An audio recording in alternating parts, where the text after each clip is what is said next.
Welcome to Thunder Valley for the fourth race of the Mountain Dew Truck Series, the FedEx 300 at Bristol. So this is another short track race, the second night race of the season. We go from the high banks of Daytona super speedway race with Nathan Smith getting the victory for Nathan Smith Motorsports. Great win for that team. Then heading to Las Vegas, where Nonigan Scott in the 86 gets the win. I actually forgot who got the win at Myrtle Beach, but that was the first night race. On the first short track race, we have two short track races in a row, both of them under the lights. So now let's go over your starting order. Mitchell Collins, I believe, for Railfan Motorsports, starts on the pole in the 79 Microsoft truck to his inside team owner and teammate Bradley Ream in the 76 truck. Behind them, Sebastian Dupain in the 68 McDonald's machine for 68 State Motorsports. And then next to him, your Daytona winner, Nathan Smith in the 48. That's the iRacing paint scheme, as you can see. Behind them, Roman Fenway in the 15 Famous Amos truck. To his outside, the Ford Warrior, Greg Galding in the 27 Panini Trading Cards truck. After that, you have Devin Fair in the 93 CMR Roofing Chevrolet. To his outside, for the first time this season, I believe, Jordan Stout in the 9 Chevrolet Accessories Chevy Silverado. Behind them, Logan Williams in the 17 Costco Ford. He is only running a part-time schedule. The 27 of Greg Galding is the only full-time Ford. To his outside, in the 0, Arthur Xavier in the Buffalo Wild Wings Chevrolet Silverado. And in the next row, you have Cody Smart in the 12 Penske Truck Rentals machine. To his outside, your Las Vegas winner. He won that race in the Ineos scheme. And Nonigan Scott in the 86 Pedigree Dodge Ram 1500. And in the following row, Patrick Starr in the 07 Splatoon 2 Toyota Tundra. And to his outside, Christian Russell in the 39 CMR Roofing Silverado. And in the following row, you have Ryan Benjamin in the 40, that Nando's paint scheme. To his outside, the man from Japan, Mateo Kobayashi in the 10. And in the final row, you have John McFadden. I'm once again sorry for pronouncing the name wrong. He's in the 16 Tide machine. The only 2018 Chevrolet Silverado in the field. And then have Nathan Ormond in the 44 Exalta Chevy Silverado starting last. Very, very unfortunate for that team. They've had some good races. Unfortunately, just not carrying over today. Now, let's talk about your favorites going into this race. Once again, I forget who won Myrtle Beach. But definitely, whoever won Myrtle Beach, they're definitely going to be someone to look out for. I'm actually trying to remember who won. Oh, it was Arthur Xavier getting the win. He is starting around mid-pack. So we're going to have to, we'll see how it works out for him. He had a fast track at Myrtle Beach, and there are definitely some tempers flaring after that race, all the wrecking and intense close racing we had. So will we see anything like that tonight? Maybe.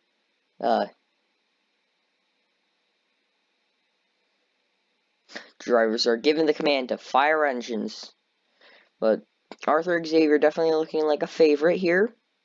After his win at Myrtle Beach, that was quite a dominant win. Not quite a dominant, but quite a good win for that team. Here come the rest of the trucks pulling onto the circuit.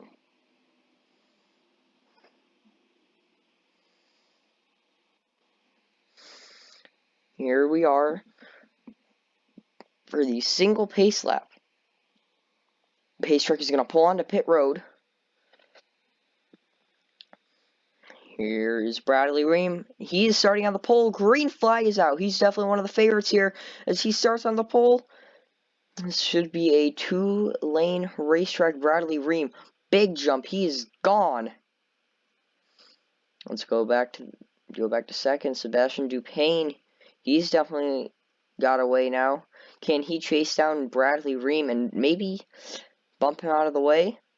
Mitchell Collins started second. He's dropping back now. Through turns 3 and 4 they go. Collins is dropping like a rock. Anyone who started on the outside there dropping quickly.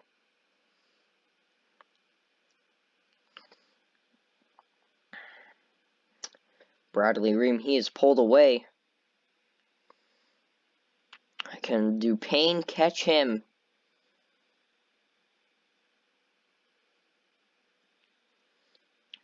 Nottingham Scott, he's dropped all the way to last. Arthur Xavier, a favorite coming into this race. He has also dropped to last. Nathan Smith, who started 4th, has dropped way back. Outside lane just not working. He cannot get to the inside. That's just unfortunate for him. Oh, here comes Greg Galding working his way around the 79. Let's go back up front. Bradley Ream keeps extending his lead out. And there goes Jordan Stout passing his team owner. And Nathan Smith has dropped to last now. It's 18 truck field. The 17, the 16, and the 12 are running part-time this race. They will not score points. Luke Collins getting passed by Nathan Smith. I believe Smith punted Collins at Myrtle Beach. I remember Smith punted someone. I'm not quite sure if it was Collins or not.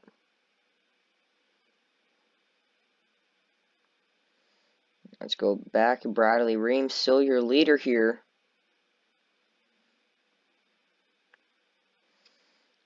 I'm not quite sure if Dupain has caught him. We're already on lap 10 of 50 here. Bradley Ream has led every lap so far from starting on the pole. Here they come.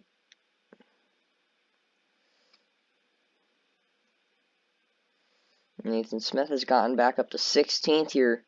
The Mountain Dew 300 winner at Daytona has not had quite the season he's been looking for since then. He's looking to change that here, however, 16th, not a good time, not a good position to do that. Oh, and Dupain he's caught Ream 100%. Will he be able to make a move? That is the question. And there's Ream. Still holding the lead. Dupain is not quite close enough to make a move. However, it is noticeable that he has gained. And will he move?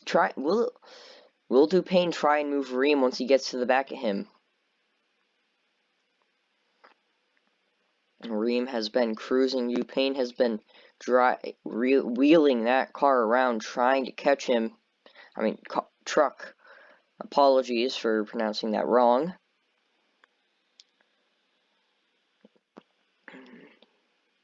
There goes Ream.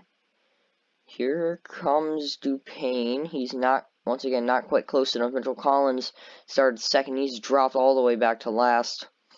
Not a good showing for Nathan Smith Motorsports here. Both of their trucks running 16th, 17th. Arthur Xavier, Myrtle Beach winner, a favorite coming into this race. Not quite had a race he won so far, running 15th. And Nottingham Scott there, staying in 14th.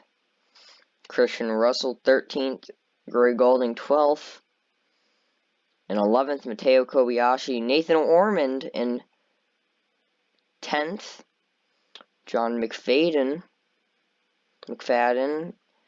Once again, I am sorry for pronouncing your name wrong. Solid top 10. As well as Ryan Benjamin in 8th.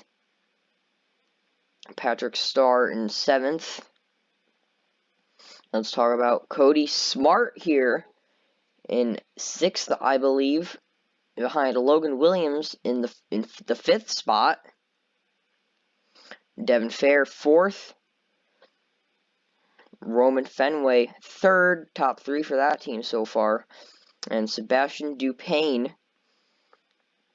sitting 2nd. He's closing on Ream, but how quickly? I do believe he isn't closing quite quickly enough.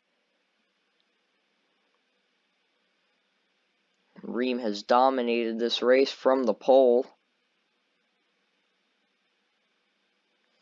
It's going to be interesting to see when someone catches him, will they move him? Will they move your race leader for the lead? It is a short track. Oh, Sebastian Dupain, he's caught up quite a bit to Ream during that lap. How long will it last?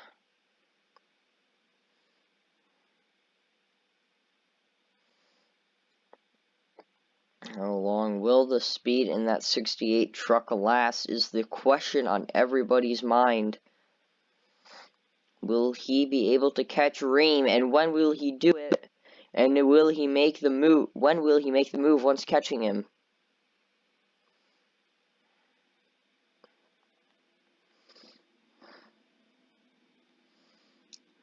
Ooh. Dupain, he's been closing but he should catch him in my guess is around lap 35.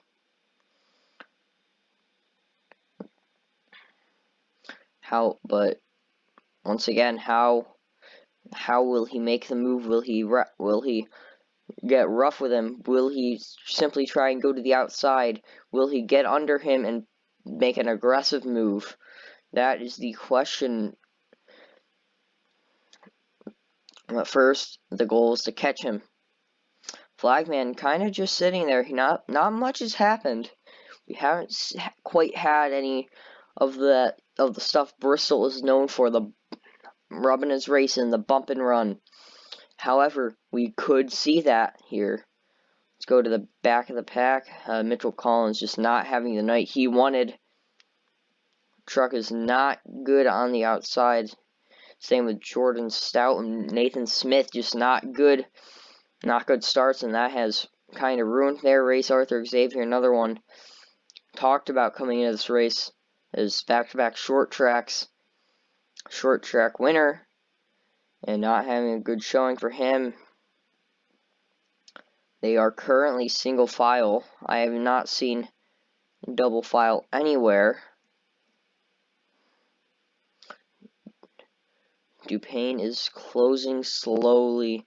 I do believe Ream stretched out the gap. Ream could get his first win of the season here. And what a way to do it in dominant fashion. We go from quite a hectic race at Myrtle Beach to quite a calm one. This is very unlike Bristol. We haven't had any side-by-side racing. This is very unusual. Here comes Dupain. Not quite. He looks like he gained time that lap.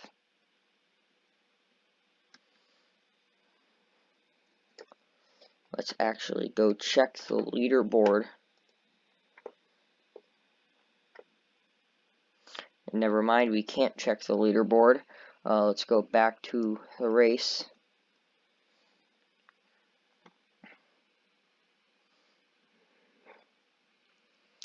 There goes Dupain. Ooh, he's not gaining enough. He's not gaining enough to get around Ream.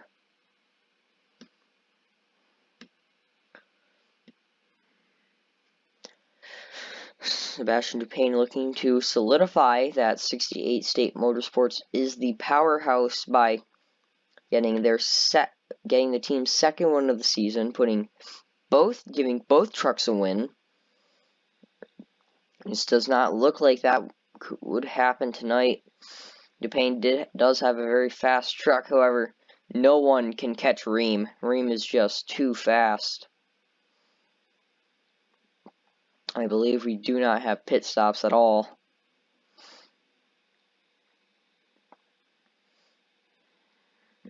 There goes Dupain and Ream.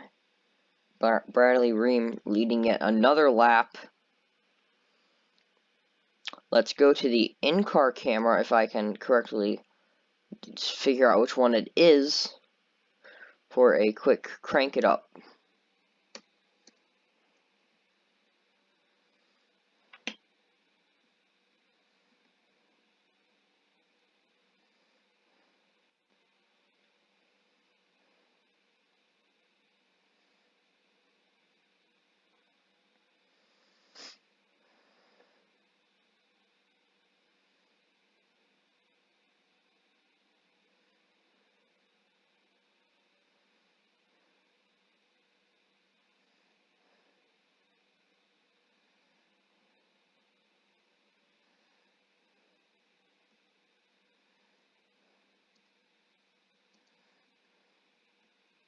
We are back from that quick little crank it up.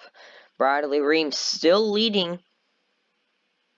Sebastian Dupain, he just can't catch him. Ream looks like he will win this race unless we get a caution. However, once we reach 5 to go, I believe, once we reach lap 45, cautions will take you to the end of the race. We will not have any overtime finishes, so Bradley Ream definitely looks like he's going to win the race here. Yeah, Dupain lost that lap. Bradley Ream out of turn 4 leads yet another lap in just a dominant race. He got the lead on the first lap and never looked back. Dupain has been the only one really able to challenge him.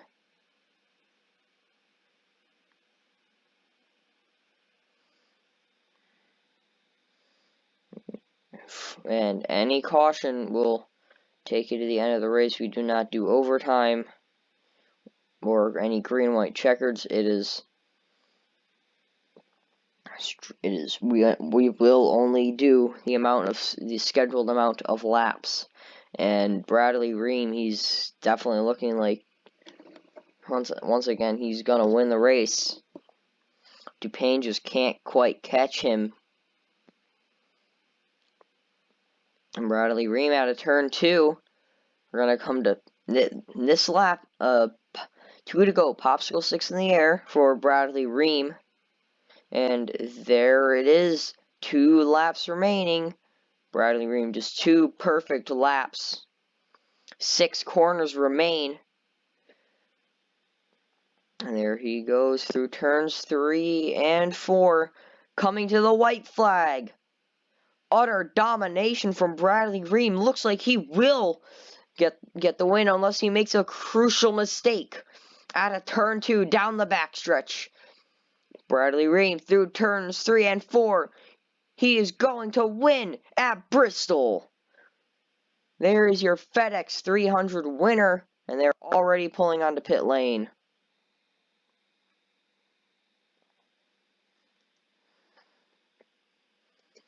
That was just complete and utter domination from the 76.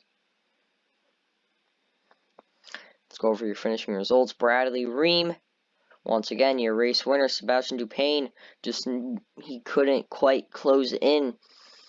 Getting second. Roman Fenway in third. Nice run for that team. Devin Fair in fourth. Another good run there. And then Logan Williams, a part-timer, getting fifth. A top 5 for that team. Could possibly bring that team into full-time competition if teams such as Michael Waltrip Racing don't get a win. As if you get a win, your team is locked into next season. You get first pick. You get a first number pick, first sponsor pick. You're locked into the next season. And this locks Railfan, Rock Car. So the current 4 teams locked in are Railfan Motorsports, Nathan Smith Motorsports, Rock Car Racing, and 68 State Motorsports. So if certain teams continue to not do quite hot, and we have these part-timers like Logan Williams and Cody Smart flat out out-driving them, it could pose some problems, and those teams could have to be relegated to part-time positions. Cody Smart, once again, he getting a 6th place. Patrick Starr getting 7th, good for that team. Ryan Benjamin in 8th. John McFadden, I am once again terribly sorry. He actually corrected me, however, I forgot what the correct pronunciation was, because I am a genius like that. He got a solid top 10. Nathan Ormond getting 10th, out driving his teammate and team owner Arthur Xavier in 15th. Mateo Kobayashi in 11th. Just outside the top 10. Greg Gallney, the only full-time Ford truck. Definitely disappointing when his fellow Ford teammates both got top 10s. So, interesting for that team, that whole organization. Christian Russell getting 13th. 39, kind of a quiet race. This wasn't a Bristol race like you know it. It was calm. It was collected. It was cool. Everyone kept a level head. It was definitely interesting, to say the least. Nottingham Scott, 14th. Arthur Xavier, we already talked about him, 15th. Nathan Smith, not good for Nathan Smith Motorsports at all. Getting 16th and 17th. At least both of their drivers were consistently near each other. Mitchell Collins in 18th. So the whole field was they were in a Railfan sandwich that whole race. And definitely a little interesting to see the driver who started second finish dead last. So, anyway, thank you for watching the race. I hope you enjoyed the FedEx 300 from Bristol Motor Speedway, and this will be Kevin Jackson signing off.